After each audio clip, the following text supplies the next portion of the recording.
Assalamualaikum and welcome.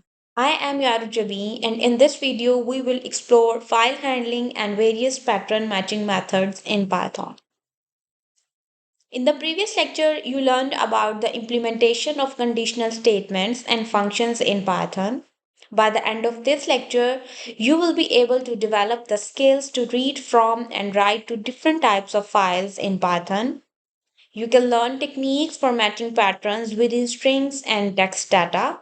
You will also be able to understand alternative approaches and methods for handling pattern matching scenarios. So, what is file handling? File handling in programming refers to the ability to read from and write to files on a computer file system. Files are a common way to store and retrieve data persistently. In Python, file handling is accomplished through the use of different file objects. There are different operations that are present in file handling. For example, opening a file. Before performing any operations on a file, you need to open it, and Python provide the open function for this purpose. And once a file is open, you can use various methods to read its content or deal with it. If a file is open in write mode, you can use methods like write to add content to the file. And after performing file operations, it's important to close the file using the close method. This ensures that resources are released and changes are saved. Now, let's implement these concepts. Now, let's look into this code. अब इसमें क्या हो रहा है, सबसे पहले हमने एक फाइल का जो है मेन हमने एक फाइल ली है, उसका हमने ये पाथ बता दिया है, जिस पाथ फाइल का नेम है macgene.txt। txt मतलब वो टेक्स्ट की एक्सटेंशन में है। उसके बाद यहाँ पे आर लिखा हुआ है। आर का मतलब है कि वो रीड मोड में है, यानी हम सिर्फ उसे रीड कर सकते हैं। अगर यहाँ पे डब्ल्यू लिखा हो तो इसका मतलब है कि हम उस पर राइट कर सकते हैं, हम नई फाइल बना सकते हैं। और अगर यहाँ पे ए लिखा हो तो इसका मतलब है कि हम उसे सिर्फ अपेंड करने के लिए यूज कर सकते हैं। मतलब एक ऑलरेडी फाइल बनी हुई है और उसके अंदर हमने कोई और इंफॉर्मेशन ऐड करनी है, तो हम यहाँ पे ए मोड के लिए हम उसे यूज करेंगे। अब इस कोड में क्या हो रहा है कि हमने एक स्ट्रिंग ले ली है, उसके अंदर हमने एक जीन जो है वो लिख दी है। सबसे पहले ये फाइल के अंदर इस फाइल की लोकेशन जो ओपन हो रही है रीड मोड में वो स्टोर हो रही है। उसके बाद हमने अगर फॉर एग्जांपल हम चाहते हैं फाइल डॉट रीड, ये फंक्शन है जो कि उसको रीड करने के लिए यूज होता है, तो हमने आगे 60 लिख दिया है, यानी कि सिर्फ जो स्टार्ट के जो 60 है वर्ड्स जो हैं वो सिर्फ जो है ये प्रिंट आउट कर दे, जो कि हमारे पास सिर्फ ये वाले हैं।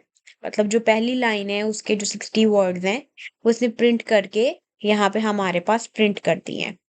बट हम चाहते हैं भाई सिर्फ 60 वर्ड जो है वो प्रिंट ना हो, हमारी पूरी फाइल प्रिंट हो, तो हम सिंपली लिख देंगे प्रिंट फाइल डॉट रीड। और हम देख सकते हैं कि हमारी जो फाइल है उसने पूरी की जो है वो प्रिंट कर दी है। यहाँ पे मैं आपको फाइल खोल के दिखाती हूँ। दिस इज हमारी ये जो फाइल है mac.txt, और उसने ये पूरी की जो पूरी फाइल है वो हमें वहां पे प्रिंट करके दिखा दी है। ठीक है, ठीक है। अब हमने क्या है, अब हम इस फाइल में से कुछ सर्च करना चाह रहे हैं, हम देखना चाह रहे हैं कि क्या हमारी फाइल में हमारा रिक्वायर्ड डाटा है या नहीं। तो हमने क्या किया है, हमने एक वेरिएबल ले लिया है एफ रीड, और फाइल डॉट रीड यानी कि जो फाइल को रीड करके पूरी इंफॉर्मेशन आ रही है वो इस वेरिएबल में स्टोर हो रही है। हमने एक कंडीशन लगाई है कि इफ जीन, जो ये वाली जीन है वो इन मतलब प्रेजेंट है एफ डॉट रीड इस वाले रीड में, तो वो जीन को प्रिंट कर दे। सिंपली अगर तो वो प्रेजेंट होगी तो वो प्रिंट कर देगा, और अगर वो प्रेजेंट नहीं होगी तो वो प्रिंट नहीं करेगा। चलें देखते हैं जी। तो वो सिंपली इसके अंदर प्रिंट है, इसलिए उसने वो प्रिंट कर दिया। अगर हम देखते हैं, अगर हम इसमें से एक पूरे का पूरा चंक रिमूव कर दें और फिर हम उसको रिमूव कर कर दरमियान में यहाँ कहीं डाल दें, फिर हम देखते हैं तो यहाँ पे प्रिंट नहीं हो रही। इसका मतलब कि जो ये वाली इंफॉर्मेशन है वो हमारे पास नहीं है।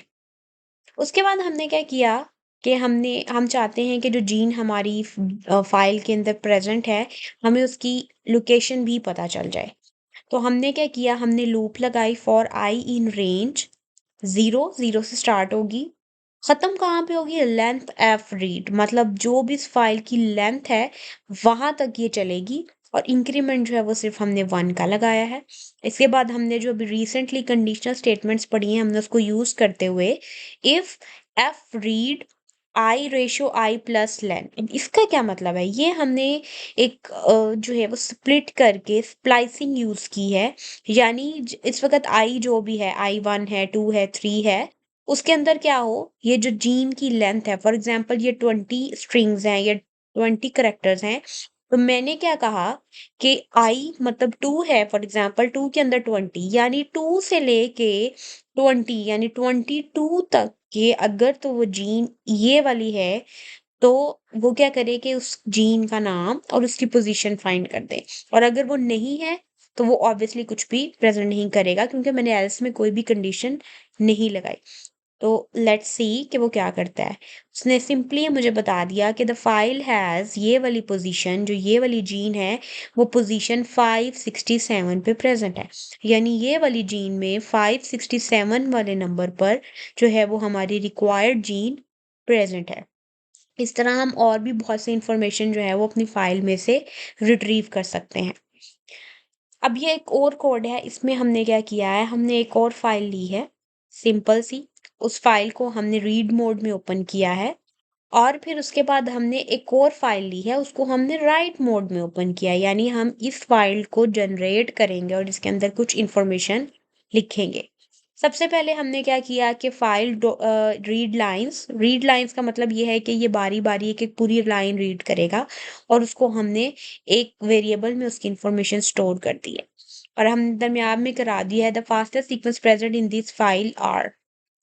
अब हमने आगे फिर एक लूप लगाई है for line in F to read, यानी कि जो वो लाइन रीड कर रहा है उसके अंदर line is equal to line dot rstrip. Rstrip का क्या मतलब है कि जो राइट साइड पे स्पेसेस होंगी उनको क्लियर कर देगा, उनको डिलीट कर देगा। आर्ट स्ट्रिप का फंक्शन इसलिए यूज होते हैं। हमने कहा कि इफ लाइन डॉट मतलब जो ये वाली लाइन है डॉट स्टार्ट्स विद, ये भी हमारे पास एक बिल्टिंग फंक्शन आता है, इसके में वो देखता है कि वो पहला जो वर्ड है वो किससे स्टार्ट हो रहा है। तो हमने कहा कि flying dot starts with this one, क्योंकि हमें पता है फास्टर सीक्वेंसेस जो हैं वो हमारे इस लेस देन वाले साइन से होते हैं।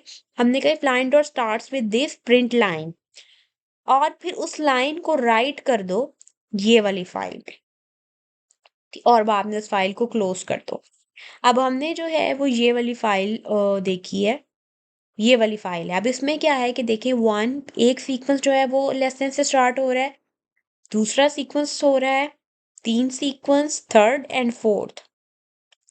टोटल इसके अंदर 7 सीक्वेंसेस हैं, जिसमें से सिर्फ 4 सीक्वेंस जो हैं वो हमारे लेस देन वाले सिंबल से स्टार्ट हो रहे हैं। तो हम देखते हैं कि क्या वो इसको करता है या नहीं करता। रन करती हैं, ये देखिए उसने 4 सीक्वेंसेस जो हैं वो हमें बता दिए हैं कि जो ये 4 सीक्वेंस जो हैं वो हमारे फास्टा सीक्वेंस हैं, और उसको उसने किस फाइल में रखना था, फास्टा फाइल डॉट टीएक्सटी में। तो हम देखते हैं फास्टा फाइल बनी है, यस ये बन गई है, और उसके अंदर उसने इसको राइट भी करा दिया है। इससे हमें हम न्यू कुछ इंफॉर्मेशन जो है वो पुरानी पड़ी हुई में से रिट्रीव करके किसी और फाइल में जो है वो हम यूज भी कर सकते हैं।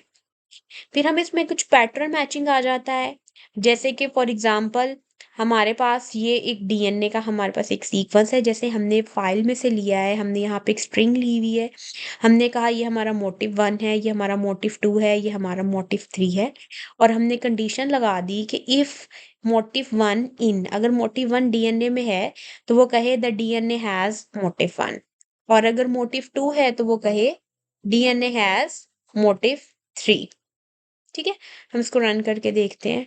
तो यस, जो मोटिव 2 है वो तो हमारे पास प्रेजेंट है ही नहीं इस वाले में, यानी जो ये वाला सीक्वेंस है ये हमारे सीक्वेंस में प्रेजेंट नहीं है, बट जो ये वाला सीक्वेंस है वो हमारा प्रेजेंट है।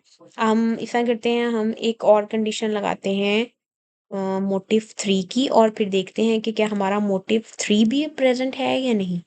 एलिफ मोटिव 3 इज डीएनए, और हम कहते हैं कि अगर वो है तो प्रिंट कर दें। Let's see. नो, हमारा मोटिव 3 भी जो है वो इसके अंदर प्रेजेंट नहीं है।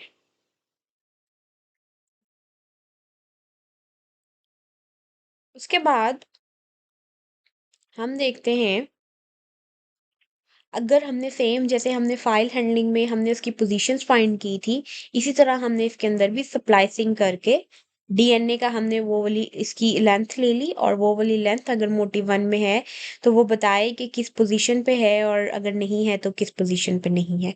जिसमें से ऐसे वो बता रहा है, इस वाले में मोटिव 1 जो है वो 7 पोजीशन पे है, जो ये वाला मोटिव है ये 20 पोजीशन पे है, ये 25 पोजीशन पे है। इसने सबकी पोजीशंस भी बता दी हैं इस तरह, और हमारी लोकेशन भी बता दी है। उसके बाद ये हमने सिंपल यूज़ किए थे, अगर हम चाहें तो हम रिग्रेशन रेगुलर एक्सप्रेशन आरई मॉड्यूल यूज़ कर सकते हैं, और उसके थ्रू भी वो हमें बता देता है कि हमारा जो पैटर्न है वो प्रेजेंट है या नहीं। फॉर एग्जांपल ये एक टेक्स्ट है जिस पे लिखा हुआ है the cat and the hat sat flat, और इसमें हमने पैटर्न दिया है, आर का मतलब है जो, आर ई का मतलब हम सर्च करेंगे, और आगे हमने उसका कैट लिख दिया है। तो अगर तो इसके अंदर कैट हुई, तो वो जैसे इसके अंदर कैट है और उसने कहा है कि पैटर्न फाउंड, अगर मैं यहाँ पे लिख दूँ डॉग और फिर इसको सर्च करूँ, तो वो सिंपल कह देगा पैटर्न नॉट फाउंड, क्योंकि इस वाली टेक्स्ट के अंदर हमारे पास पैटर्न नहीं है। इसमें क्या कर रहा है, वो रीड डॉट सर्च एक फंक्शन है जिसके थ्रू वो सर्च करता है। पहले वो पैटर्न लिखता है जो चीज़ आपने सर्च करनी है, और दूसरा आर्गुमेंट में हम वो टेक्स्ट देते हैं जिसमें से आपने फाउंड करना है, और फिर उसको हम एक मैच के इक्वल कर देते हैं। फिर हमने लिखा इफ मैच, अगर वो मैच है तो पैटर्न फाउंड, और उसका जो भी पैटर्न निकलता है उसको ग्रुप करके वो प्रिंट कर दे, हमें सॉरी बता दे, और अगर वो नहीं है तो वो कह दे प्रिंट डॉट नॉट फाउंड। इसी तरह हमने ये सिंपल डीएनए में से भी किया है, कि हमने ये वाला जो सर्च वाला पैटर्न है उसको पैटर्न मिल कर दिया है, और सर उसने सिंपली उस पैटर्न को उस पूरे डीएनए में से फाइंड किया है, और अब वो प्रेजेंट है तो उसने बता दिया है कि यस इट इज, और अगर वो नहीं है, जैसे कि ये मैं ऐसे कर देती हूँ, तो वो कह देगा कि पैटर्न नॉट फाउंड, ये वाला जो है इसमें प्रेजेंट नहीं है। फिर हम जैसे डिफरेंट फ़ोन नंबर्स, कुछ ईमेल के एड्रेसेस, कुछ इस तरह के पैटर्न्स भी फाइंड कर सकते हैं। जैसे कि हमने यहाँ पे एक स्ट्रिंग ली है जिसमें लिखा हुआ है you may contact us at dash and dash, और हम ये देखना चाह रहे हैं कि हम क्या हमारा जो नंबर है उसके अंदर फॉर्मेट सही है या नहीं है। हम क्या करेंगे, हम लिख देंगे नंबर, ये है डिजिट, यानी कि पहला जो है वो 4 डिजिट है, 4 डिजिट के बाद डैश है, फिर 3 डिजिट्स आ रहे हैं, फिर डैश है, और फिर 4 डिजिट्स आ रहे हैं। यहाँ पे भी आप देख सकते हैं, पहले डैश से पहले 4, फिर 3, फिर 4, यानी 4 3 4 का पैटर्न है। हमने कहा matches into रीव dot find all, यानी कि जितने भी हैं ये सब के सब आपने फाइंड करने हैं। पहले हम एक एक दे रहे थे, इसमें हमने ज्यादा क्या, उसने हमने कहा फाइंड ऑल, ये हमने उसे स्ट्रिंग दे दी है, और ये हमने वो पैटर्न दे दिया है। और ये देखिए वो सिंपली वो कह रहे हैं कि अगर तो वो प्रेजेंट है तो उसे मैच कर दे, और नहीं, इसने सिंपल कह दिया है कि वो प्रेजेंट है, और उसने उसको प्रिंट भी कर दिया है। अब यहाँ पे हम क्या करते हैं, यहाँ पे हम चेंज कर देते हैं, यहाँ पे हम 4 कर देते हैं, और यहाँ पे भी हम 4 कर देते हैं। अब क्या कहेगा कि क्या पैटर्न नॉट फाउंड, जो कोई भी हमें नंबर नहीं मिला, क्योंकि ये हमारे पास 4 4 4 का बन गया है। और अगर हम इसमें से एक रिमूव कर दें, फिर हम देखते हैं, तो वो सिर्फ हमारे पास एक सिंगल लिस्ट आ जाएगी। So by using these different methods, we can find some specific pattern from our data, और फिर हम फाइल हैंडलिंग को यूज करते हुए भी जो है उसको आगे बहुत ज़्यादा डाटा को प्रोसेस कर सकते हैं। Thank you.